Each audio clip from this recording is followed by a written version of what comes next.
How's the weather? Good, huh? Can we all give a round of applause for all of you? You know why? Because you are the one who braved the weather to be here. Right. So, in fact, they were saying that when it is raining, the crowd is lesser. And if you are here, it means you are so determined either to learn, but not to stop there, but to take action as well. Okay? Just to start the day. The experience of being a speaker at all this kind of seminar is sometimes put me to wonder. Why? Because there are several times when we do the seminar speaking, 3 years later we see the same people asking us, how is the market now? I mean, have you taken any action yet? No, we are still thinking. Okay, then see them again at the next seminar. See them again at the next seminar. But I know surely you are not one of them. Am I right? Say yes. Yeah, okay, all right, good. Okay, can I have the clicker? Yeah. Today you're going to have 2 speakers. Let me first cover on the foundation, why EC and the benefit of EC. You know, EC is especially for people who are moving from HDB upgraders. 50% of home buyers who buy ECs are people who move from HDB to executive condo. And another 50% are first-time buyers. Can I see a show of hands? How many of you here currently own a HDB already? Okay. How many of you don't own a property? Okay. Now the rest, I wonder where. Okay. Right. Okay. Can everybody raise your hand and pat on the person next to you and say, how is the day? Yeah. Okay. Because sometimes we need some warm-up. Okay, let's just take a look at it. To give you a market update about the HDB, why we have to talk about HDB when you are here about the EC? If you were to look at the foundation of how the entire market pricing is built upon here, it goes like this. I don't have a whiteboard today, but I can just share this with you. The BTO flat prices per square foot will range between about $250 to about $500 per square foot, the BTO prices. And the resale will go between about $400 to about $600 per square foot. Given a choice, which will be a better value for money? BTO or resale? BTO or resale? How many of you say BTO? Okay, because surely it is, right? Because it gives you better value for money, because you know you are buying at a subsidized price and it's meant to give you profits, right? Now, what is higher than the resale here is the DBSS. DBSS, which has been scrapped right now, but the per square foot will usually be about 600 plus per square foot. Then goes on to the executive condo. EC price range on an average here is about $750 to about $850 per square foot. That is a range where across the board you will see most of the EC pricing. And then comes the OCR pricing. OCR pricing will go about $1,000 to about $1,500, and you will see the RCR pricing can go up to about $1,500 to about $2,500, and the CCR pricing can go about $2,000 to about $5,000 per square foot. Why you need to understand this bracket here is this. How many of you think right now prices will drop further? Can I see a show of hands? How many of you think prices will drop? Okay, good. Then I would like to ask this little question for understanding. How many percent do you expect the price to drop? Perhaps 1% per year. Perhaps 1% per year. Okay, what about yourself? Or both of you had a dialogue before you come? Okay, 1% per year. 1% per year. Okay, 1% is very negligible, isn't it? So anything that can drop about 1% can also go up by 1%, agree? Actually, you're all quite on the dot, because we have come almost to where the market has found its footing already. Now, why I'm asking you this question here is, I know for sure you are one of those that I spoke about earlier when I started. The people who wait 3 years and still not taking action, because 3 years ago and now, 3 years ago, you know, prices were coming down, am I right? So now is the time to take action. Okay, these are some announcements about a grant. You know, there has been an increase in the grant, CPF housing grant that the government has increased recently during the last announcement. Now, what does it show? It shows that more people will pick up resale housing. Now, which means to say that, can the resale HDB prices move up as well because of the grant? Can the seller be sticking up to his price and expect the buyer to pay more now that the government is giving them more subsidy to purchase? Can it increase the affordability? Yeah, it can. In fact, the whole sentiment this year, you will see more volume of transaction taking place. What is taking place? More volume of a transaction, right? Which means the sentiment is good. Let me just take you here. This is a diagram, but let me just take you here. First quarter, this is a flash estimate. For the year 2017, prices have come down to about minus 0.6%, right? It's about 1% on an annual, even less than that, right? So, and if you were to look at it, prices has been coming down, but coming to the point where since 2015 third quarter, minus 3, minus 0, plus 0.1, minus 0.1, 0, 0, minus 0.1, minus 0.6. Basically, pricing is beginning to stagnate already for quite some time already. You don't see prices dropping by 3%, 5% and all that anymore. So in terms of sentiment, certainly it is good. Now, here what I wanted to show you here is this. The highlight here is look at the volume of transaction. Every year. Since 2013, 18,000 dropped to 17 and then went up to 19,000, and 2016 went up to 20,000. Is the volume increasing? Now, if the volume is increasing, what does it mean? The sentiments are moving. Now, which means to say more people are buying. This is all resale. If more people are buying, does it also mean more people are selling? Yes or no? Now, if more people are selling, then what do they move to? What do they purchase? It can be resale, it can also be BTO, right? And it can also be where you are right now. It is what? Executive condos, right? Okay, that's why we see volume of transaction to be increasing. And here we want to share with you as to, in terms of pricing, I started off by asking you which is a better option from investment perspective, a BTO or resale? And most of you said it is BTO because you're entering at a subsidized price already, so you enter with a profit in hand. Now then the question here is, moving forward the next 10 years, how much do you expect the prices of property to increase? Let's face the fact. In Singapore, we buy property, it is one of our biggest investment, right? And especially first-time buyer who are buying a property, be it a HDB or you are upgrading, we don't have a choice, but we have to buy a property because how many of you would like to qualify for rental flat from HDB? Yeah? Don't want, we don't want to qualify. Why you don't want to qualify? Because we have to be in really at the low income bracket, right? We don't want to be. So now, how many of you would like to buy a property that while you are working so hard for the property, it becomes the sleeping partner of yours, the property also works hard for you? That's what we want. Am I right or not? That's what we want. The property works hard for us. Right. But then, what I wanted to share with you here is, gone are the days where we see a 20%, 30%, 50%, or even 100% change in pricing over the 10 years. Were there times like that? People who buy at 200 sold at 400,000. It did happen, right? But now just take a look at where the future as far as HDB pricing is like. Assuming even if you would expect a 10%, you cannot expect a double-digit increment in price anymore. It will not happen. If that happens, in 2015, what you buy at 500,000, your price of the HDB will be 800,000. Is that possible? Any of you think that is possible? Surely it's not. Which means to make a $300,000 profit from a HDB, right, it is not going to be possible. Now, if you were to hold beyond for 10 years, right, and it means your $500,000 property will go up to a price of 1.296. Does it make sense or not? In the first place, do you think it is possible? Is our economy able to sustain?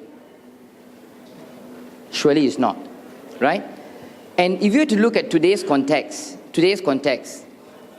why are more buyers coming into the market today? Is it because of the economy, or is it because of the policy, or what is the reason? The last 3 years we saw prices coming down, wasn't it? Yeah? Is it because of economy or policy? Economy or policy? Economy or policy? Policy. Yeah. So what is the objective of the policy? To bring about a sustainable growth. That's what we want. That is a new, that is the word that the government has been using for the longest time because we want sustainable growth. Which means if you were to buy any property in the resale market, all you can see here is sustainable growth. You can't see prices shooting up. For sure, you can't see prices shooting up. Because if it shoots up, then it's very dangerous for all of us as economy. Because the moment it exposes to the risk of the bank, if the bank collapses, we're going to have a recession. So all these are history. The real estate dynamics have changed. That is the reason why, if you talk about executive condo, I wouldn't say that executive condo is for everybody, but I will dare say executive condo is for everybody to consider if it suits them. Why? Because let's take an analogy of BTO and resale. You know that you are buying at a subsidized. The same thing happens even for an executive condo. Okay, let me just show some of the reasons why. First of all, this is a very interesting news you have to know, and this can be a threat, because if you ask me how long will the executive condo be available, whether even 10 years from today, whether the government will be releasing land for executive condo, that's a question. Why is that a question? Because in the parliament, it was mentioned something not right with EC scheme. Mr. Kaur defended the very good scheme as relevant as it protects middle-income Singaporeans from competition with ensuring a market-friendly way to allow them to buy a condominium at very affordable price.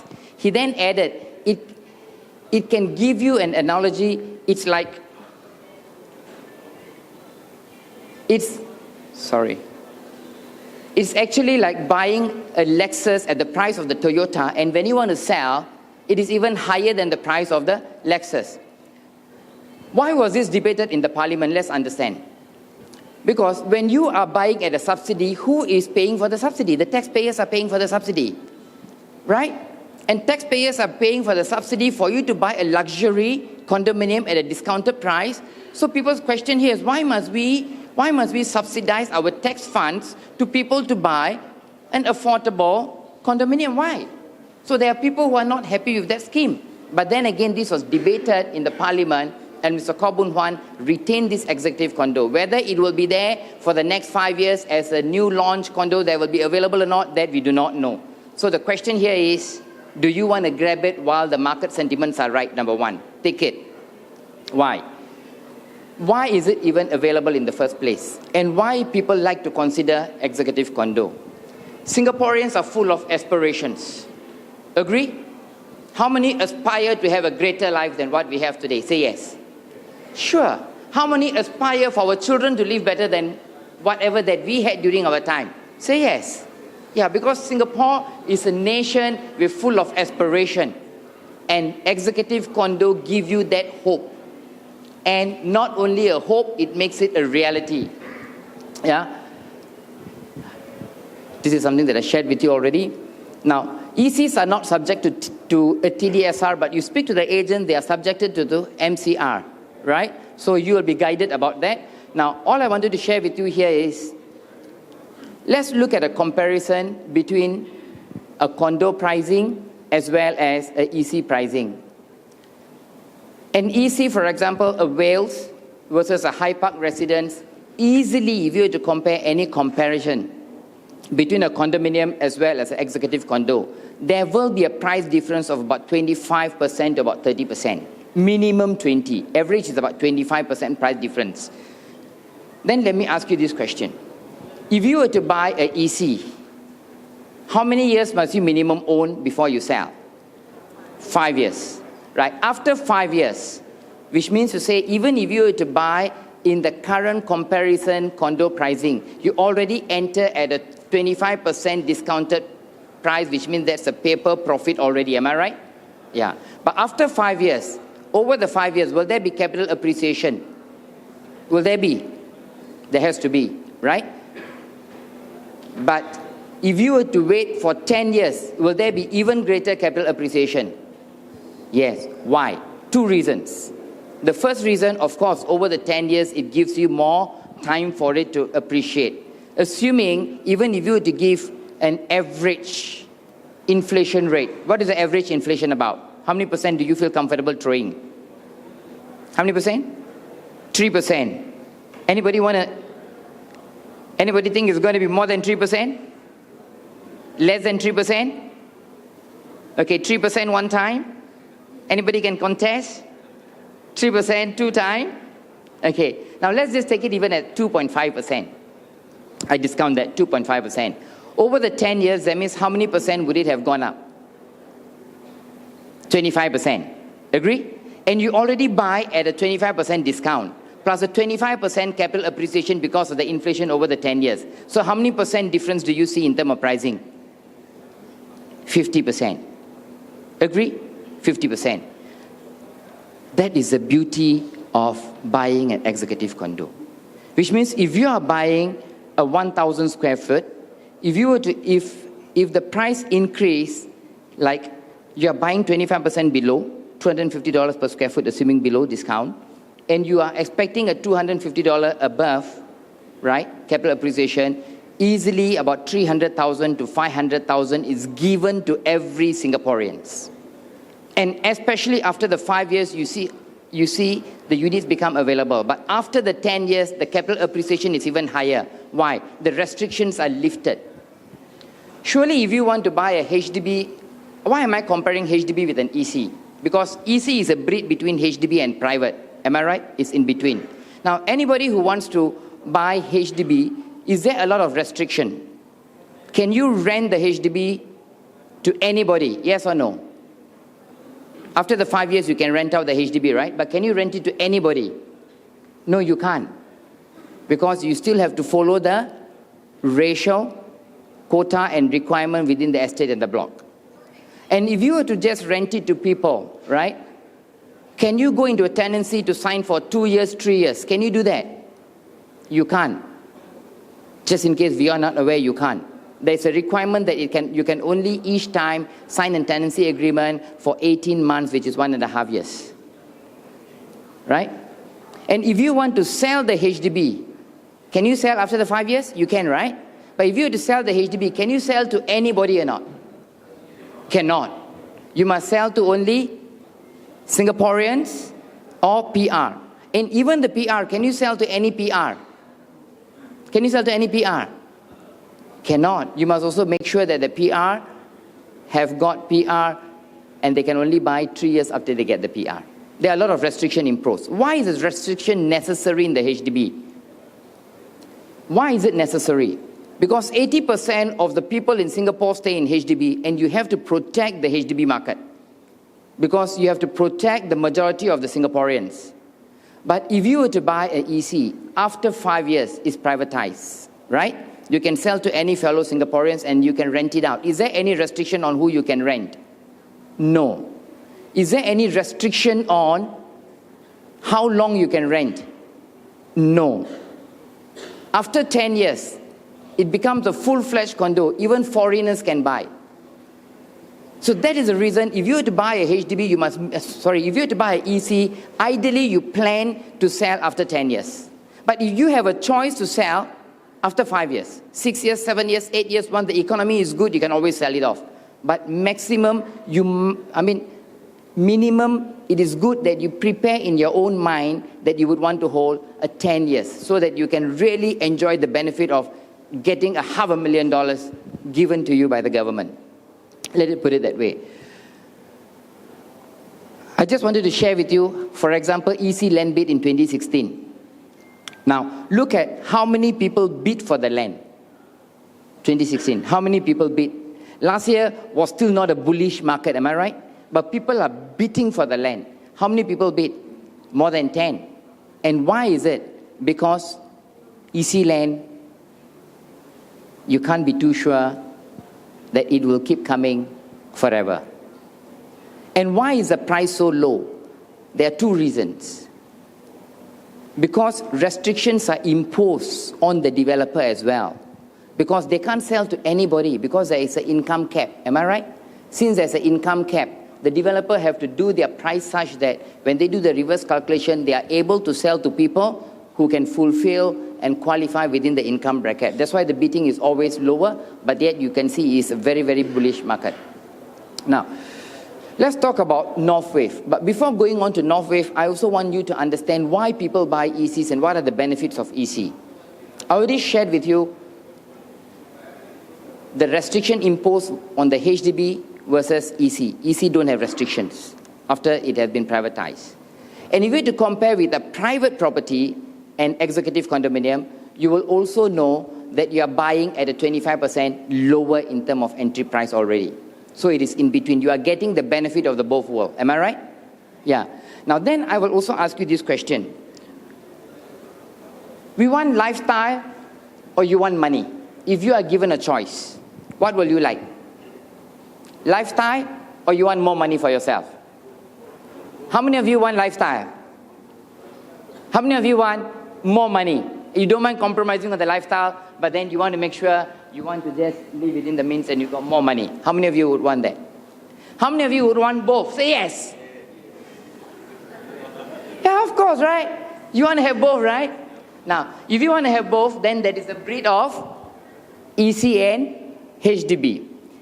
Let me just share with you the other benefits why EC is so appealing to people.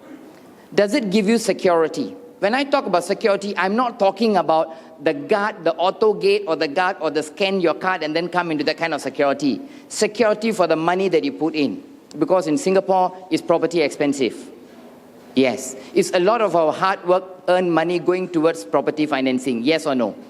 Yeah. So we have to be very, very prudent. For many Singaporeans, this is their one and only chance for most of them. They don't want to make the mistake in today's context, especially they don't want to make the mistake of buying and suffering the loss, having to burn their cash and the reserves. Then which should be the safest bet? Private property or executive condo? Which should be the safest bet? ECs. Why? Because you're entering at a below 25% the market price, which means it gives you security and peace of mind. Is that a great benefit? Yes or no? It's like it comes with an insurance, you know. You are insured that for you to suffer the loss of your investment, it has to fall below 25% of the market price. So it's like almost never going to be happening. Okay? First of all, security. Now, let me ask you another question. How many of you would want your children to be more aspiring and successful? Say yes. Of course, huh? Right. This is an analogy. Parents race to put their children in the best school, yes? Why? They're all going to sit for the same exam, what? PSLE or O-level. Why race to put in the best school? Does the environment make the difference? Does it make the difference? Yeah. Now, this is another value add. Not many people think about it, but it's very important. When your children grow up since young in an executive condo, to them is a condo, and truly it is a condo in time to come, fully privatized. What will their aspiration be? You have set the minimum benchmark for them. Agree? Agree or not? Hey, we are staying in a private property, my parents are staying in a private property, so they grow up thinking of wanting to own a private property. So when your kids have got such desire, would they always want to be very competitive in everything that they want to do? Yes? Be it academic, be it moral. Morally, they are more high-spirited always, right? It's a total environment. Do you believe that the environment will bring about a change? Why we are today, who we are today is because we are in Singapore. Agree? Because the entire Singapore environment has molded us to be who we are. More competitive, every time fighting spirit, working very hard, yeah, whatever we are today. The same influence the children will have because it gives a greater aspiration for them. First of all, you got security. What else? It fulfills the aspiration. And what else? Of course, safety as well, isn't it? And let me share with you, buying an EC means it gives you more choice in life. More what? Choice in life. What does it mean by choice in life? Not many people think about it. Let's just compare this situation. People who qualify to buy from HDB, they qualify to upgrade to an EC. 50% of the buyers are upgraders from HDB anyway. But then again, when you want to move towards an EC, there is always a little concern. Fear of wanting to take a bigger loan. It always comes with risk and fear. Am I right? It's very normal. If you are feeling that way, say, I am normal. I'm normal. If you think, hey, no, never mind, whatever loan I will take, then say I'm not normal. Okay? Of course, if there is fear and concern about going into a bigger loan, it is very normal. So there are also people who just do not want any of this, so they just stay on in their HDB flat, assuming they stay in a 5-room flat. And every year, assuming that there isn't marginal, there isn't tremendous increase in the income, will the person become more creditworthy to the bank or less creditworthy to the bank? More or less. Less creditworthy to the bank. You know that as the years go by, so the borrowing term, tenure will get lesser, right? And with our income do not far exceed, then how much we can take a loan from the bank will become lesser that we qualify. Agree? This is, the basic finance. Then again, the confidence level to make the kind of commitment and take a loan, bigger loan, 10 years later. If you are 20 plus or 30 plus, it's okay. But if you are 40 plus and almost like 50, right? Or like me coming to 60, then it's very different. Agree? Right. So that's the reason why you have to take that commitment earlier. When I said it gives you more choice, it means people who just stay in a HDB 5-room flat, 10 years later they become 55 or 60 for whatever reason, because of age. If they want to retire, sell their HDB and then move to something upgrade, will it be more challenging or less challenging? More challenging. So what option do they have in life? If they want to cash out, what option do they have in life? They can sell the 5-room, go on to 4-room, am I right? Or go on to 3-room. Or if they want to cash out, after selling the 5-room somewhere nearer to the city, they can go further away from the city. Then they can sell and then get some cash. Agree? Now, when I say more choice in life means if they have bought an EC today, 10 years later, they can sell the EC and go back and buy a 5-room fully paid. That's an option. Agree? Right or not? Or they can continue to stay in the EC. Or they can even sell that EC and then buy a HDB fully paid and still buy another small property, be it a commercial small property for investment or even an overseas property. Does that give them more choice? Yes or no? Yeah, it does give more choice as compared to just staying in a HDB throughout. Okay? Then it also gives them a fantastic retirement if they choose to stay there longer. Agree or not? Yeah, because what is most important, especially as Singaporean in today's context, we all want to retire with dignity. Say, with dignity. Yeah, which means to say that at the old age, we don't want to be thinking about, having to live on our MediSave income, or the CPF monthly payout. We don't want to live on those. Why do we want to live? Right, with our own hard-earned cash. So, if you were to buy an EC, if you are in the 50 plus something and you are buying an EC, 60 plus you retire, you can still buy a HDB fully paid and have lots of cash and it can give you a wonderful retirement. Does it make sense or not? So buying an EC is not just about just the facility and all that, because those are very, very basic. It's all understood. In fact, the next speaker, Eugene, will also be sharing with you about the regional development and all that. So I don't really need to go to about the regional development. I just want to share with you about the benefit of the EC. And you talk about the North Wave, this location have got regional development. I tell you very briefly. I'm not going to go into details. Otherwise, there'll be a duplication. If you want to buy in a location, one of the first important thing that you look at as an investor is what? You want to buy at a place that has got more capital appreciation and less risk. Do all property come with risk or not? Yes or no? Investing in property come with risk? Say yes, it has to. Yeah. If you want to maximize, you have to buy something that gives you maximum upside, minimum downside. These are the two things, remember. Maximum and minimum downside. If you are buying a subsidized property, is there any downside in the first place to start with? There is no downside because you're already going 25% below value, right? So you are looking at, if it is easy, you are looking at maximum upsides. So you want a place that has got regional development, okay? Now, surely, Woodlands, is becoming a regional center. There are many things happening. You're going to have a big hospital coming in, right? With about 1,800 beds, even bigger than that of the Jurong. Something similar to the Jurong. In Jurong, you have the HSR coming, am I right? High-speed rail connecting all the way to KL. Right? In Jurong, you have got MRT connecting here all the way to Johor Bahru. Something similar. This is also going to be made as an economic zone, right? And you know the government has announced that by 2030, every household will be just like 10 minutes away from MRT station. Just about that. The total transformation in Woodlands haven't taken place, but it's in the pipeline and has been announced for transformation to take place already. My question is this as an investor. Do you want to buy before the transformation or after the transformation? When is the best time to buy? Before or after? Before. Of course before. Now, before means when?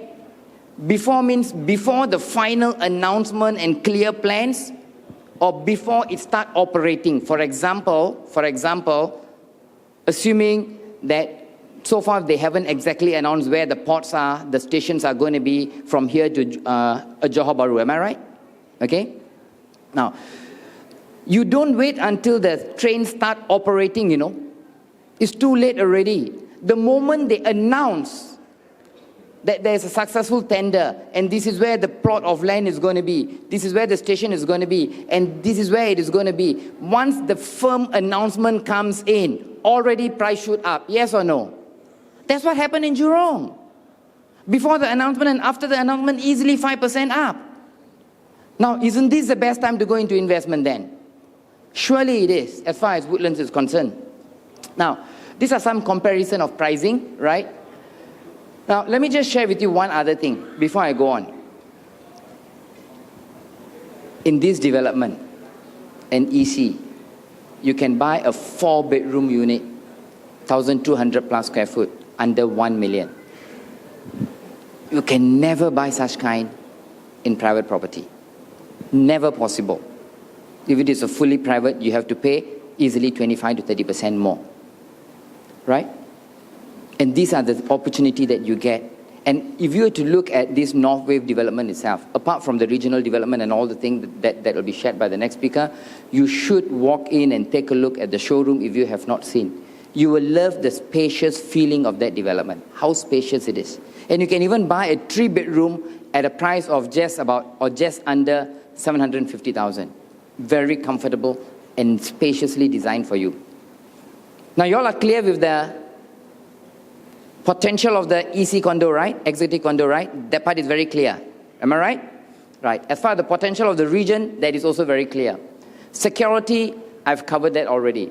Now the question about what are the comparison pricing, how much does it go in terms of comparison over the next years and the historical pricing and transformation, I will then hand this over to the next speaker. Thank you so much.